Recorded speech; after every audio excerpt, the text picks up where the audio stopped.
Hai Tribuners, jumpa lagi di Wawa on Cam. Kali ini kita akan terhubung dengan seorang narasumber bernama Ayu Husnul, seorang karyawan di perusahaan swasta di Jakarta. Dia mau berbagi cerita soal situasi terkini Jakarta dan kekhawatirannya saat ini sudah kembali bekerja di kantor setelah sebelumnya menjalankan WFH atau work from home. Nah, yuk langsung kita sapa.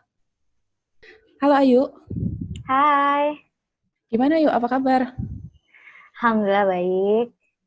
Eh, Gini nih yuk, aku mau tanya-tanya soal di Jakarta ini kan sekarang kita udah statusnya udah PSBB transisi ya, udah nggak PSBB biasa lagi. Mm-mm. Meskipun dibilang PSBB transisi, tapi kan udah banyak kelonggaran-kelonggaran juga. Nah, buat kamu sendiri tuh gimana sih? Udah mulai berkegiatan seperti sebelum virus corona menyerang atau masih sama aja nih?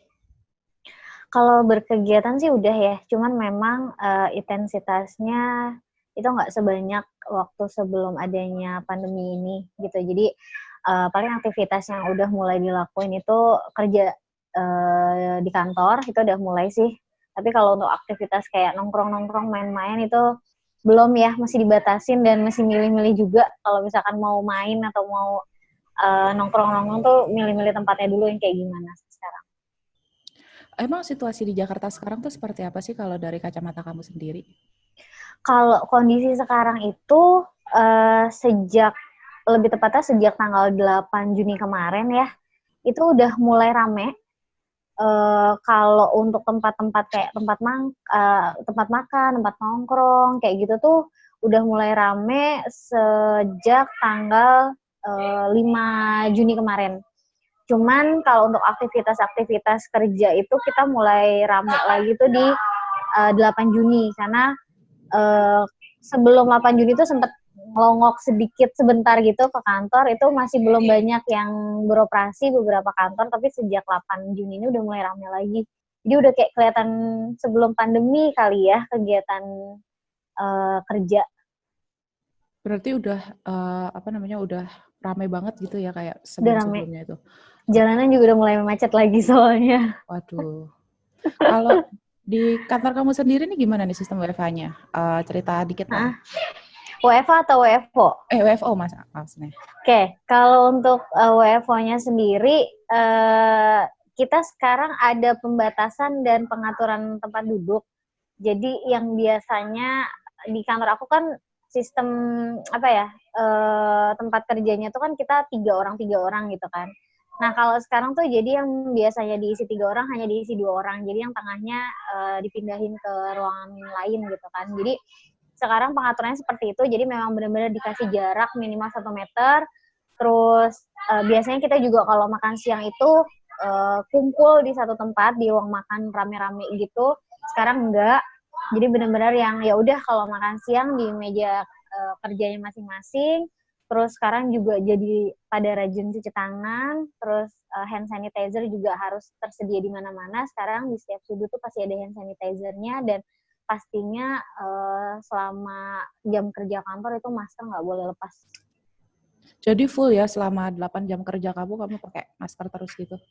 Ya, pakai masker terus, dan sekarang mau juga ibadah kalau sholat gitu juga harus bawa perlengkapan sholat sendiri.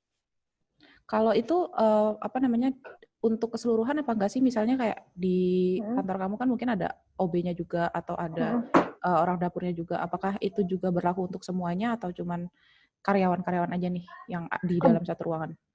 oh, berlaku sih. Kalau paling perbedaannya kalau untuk yang operasional kayak OB driver gitu kita bikin shift. Jadi memang kan ruang kerjanya mereka kan nggak seluas karyawan yang lain ya. Jadi kayak driver gitu ruang tunggunya pun juga kecil. Jadi mereka dibuat shift. Jadi nanti siapa yang operasional jam kerjanya di pagi, siapa yang jam operasionalnya di siang. Jadi yang biasanya 4 orang tuh ngumpul, ini paling cuma 2 orang. Jadi 50%-nya sesuai sama kebijakan pemerintah sih. Kalau di kamu tuh shift-nya tuh Hmm. kayak gimana sih? Kalau di kita itu selain operasional, kita kan sistem shift ya. Selain itu kita juga ada sistem off sih. Jadi memang yang pemerintah mau itu kan perusahaan boleh beroperasi tapi dengan syarat penghuninya minimal 50%. Jadi memang gimana caranya, total kita itu total kan 100 orang ya. Jadi gimana caranya setiap harinya itu di kantor hanya ada 50 orang di setiap 8 jam kerjanya itu. Gitu. Kalau kamu secara pribadi nih, ada nggak sih kekhawatiran sendiri karena kamu WFH?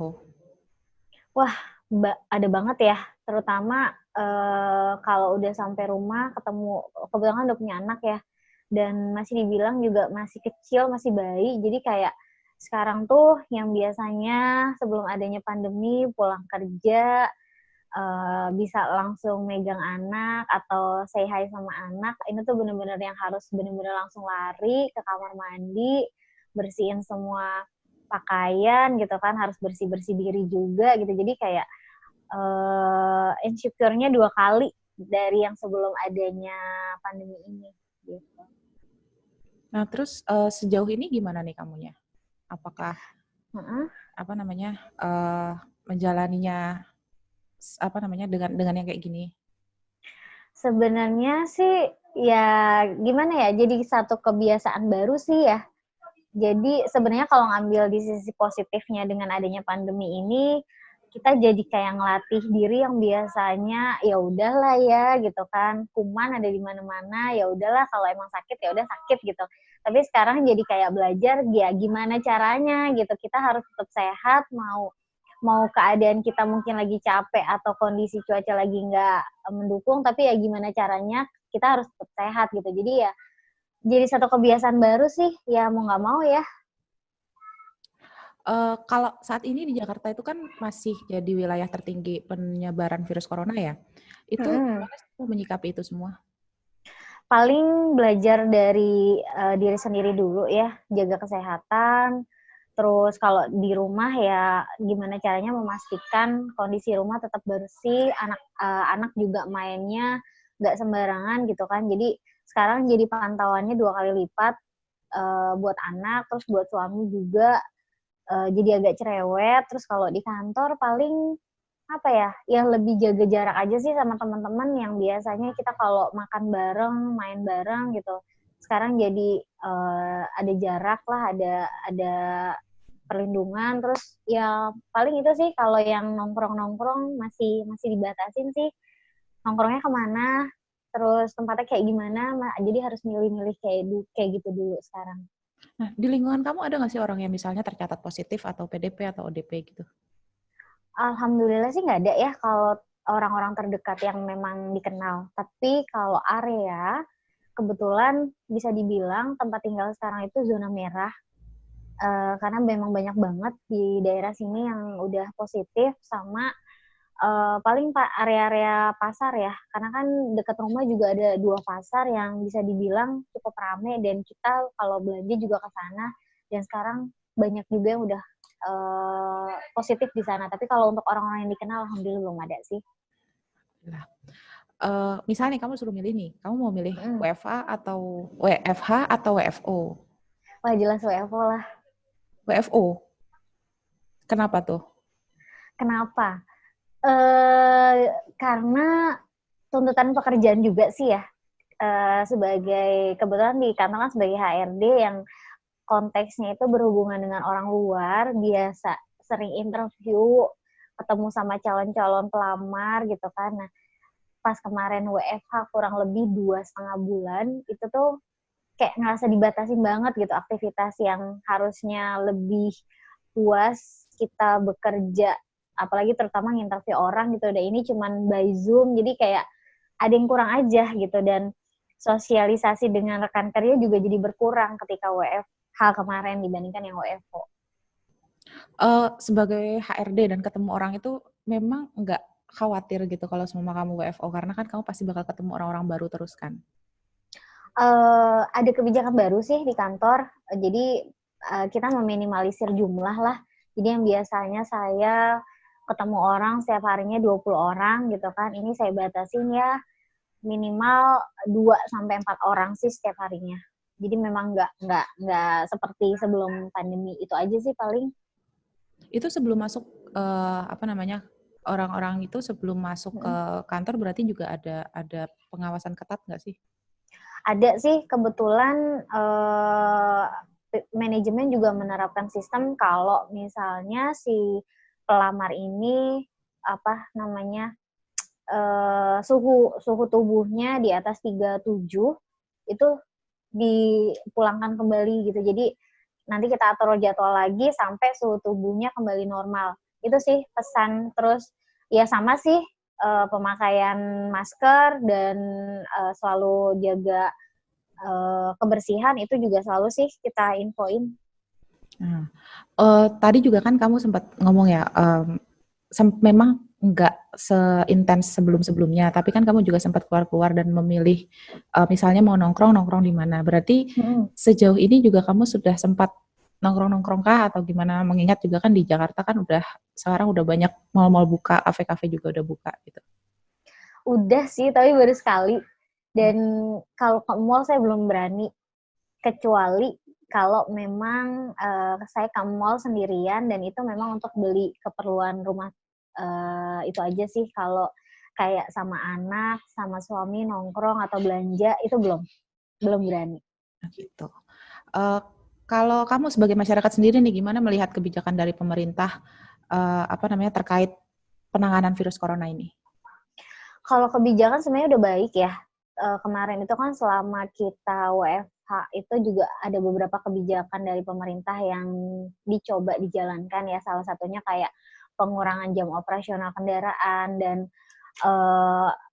pengurangan jumlah penumpang itu sebenarnya udah cukup membantu kita untuk memutus rantai penyebaran corona ini gitu. Cuman paling harapannya sebenarnya dengan nantinya atau dengan adanya tambahan kebijakan lagi, kita atau saya pengennya tuh pemerintah benar-benar mempertimbangkan dari sisi kekurangan dan kelebihannya gitu. Karena kemarin kalau kita lihat di awal-awal sih memang, karena kan bisa dibilang ya nih Nanda, di Jakarta itu nggak semua perusahaan itu bisa menerapkan WFH, apalagi beberapa instansi yang berkaitan dengan umum ya kayak makanan itu kan memang dia nggak bisa WFH. Nah, untuk karyawan-karyawan yang kayak gitu kan memang bisa dibilang pengguna transportasi umum di Jakarta itu cukup tinggi. Jadi ngefeknya tuh gede banget gitu ketika ada pembatasan jam operasional, apalagi ada pembatasan jumlah penumpangnya. Jadi itu aja sih paling sarannya lebih diperhatiin aja. Kamu sendiri itu ini nggak sih pakai kendaraan umum nggak sih? Sebenarnya sih sempat pakai, cuman dengan adanya pandemi ini sekarang jadi enggak sih, jadi ya minta antar jemput suami. Kalau situasi untuk kendaraan umum sendiri tuh gimana sih di Jakarta? Boleh cerita sedikit nggak? Kalau sekarang jauh lebih menurun ya pemakaiannya. Kalau sekarang itu kan saya diantar jemput suami, cuman kebetulan kan rute kita dari rumah ke kantor itu melewati beberapa tempat-tempat transportasi umum kayak misalkan contohnya busway lah. Itu kalau dari kacamata saya sendiri ngelihatnya sekarang jauh lebih menurun ya peminatnya. Dan terutama juga di Jakarta sekarang ada kebijakan itu sih, jam kerjanya kan diubah, dibagi shift gitu. Jadi saya ngelihatnya apakah karena memang sudah beberapa perusahaan melakukan kebijakan itu, jadi setidaknya pengguna-pengguna transportasi umum di pagi hari itu nggak menumpuk seperti yang di awal-awal kebijakan ini dimulai. Gitu. Udah lebih teratur sih, Nanda. Gitu. Kalau gini, PSBB transisi itu kan dikit lagi udah mau berakhir nih, katanya kan akan berakhir akhir Juni. Nah setelah itu baru akan ditentukan apakah akan bertambah PSBB lagi atau nanti kembali ke new normal. Nah kalau kamu sendiri tuh pengennya gimana sih? Pengennya sih berakhir ya PSBB transisi ini, pengennya udah new normal lagi, kita bisa menjalani aktivitas kayak biasa lagi dan pemerhatian tentang virus ini juga lebih diperketat lagi sama pemerintah dan pemerintah juga cepat menangani masalah COVID-19 ini. Itu aja sih. Ada nggak harapan-harapan terakhir nih, harapan-harapan kamu terkait virus corona ini gimana? Paling harapannya yang tadi sih, pengen supaya pemerintah lebih cepat tanggap lagi, membantu memutus rantai penyebaran. Lalu ya pengennya sih yang positif-positif itu lebih berkurang, dan juga yang sekarang sudah positif pengennya lebih banyak yang sembuh, supaya aktivitas kita juga nggak, sekarang bisa dibilang kan aktivitas kita jadi kayak bebas tapi masih ada kekhawatiran gitu. Jadi pengennya ya udahlah, itu udah nggak lagi kita rasain di bulan kedepannya. Amin. Semoga coronanya segera berakhir ya Yuk ya. Ya, amin. Oke deh kalau gitu, makasih ya Ayu untuk waktunya udah mau berbagi Ya, cerita nih sama kita. Semoga sama-sama pandemi Nanda. ini segera berakhir, kasus barunya juga di Jakarta semuanya nurun. Salam juga untuk keluarganya ya Yuk ya. Amin. Terima kasih Nanda atas waktunya. Terima kasih kembali. Nah Tribuners, sekian Wow on Cam kali ini. Ingat ya untuk selalu jaga kebersihan, cuci tangan, jaga jarak, dan tetap di rumah aja. Kalau misalnya terpaksa harus keluar rumah, ingat selalu protokol kesehatan yang diajukan pemerintah dan selalu kenakan masker. Sampai jumpa. Terima kasih sudah nonton. Jangan lupa like, subscribe, dan share ya.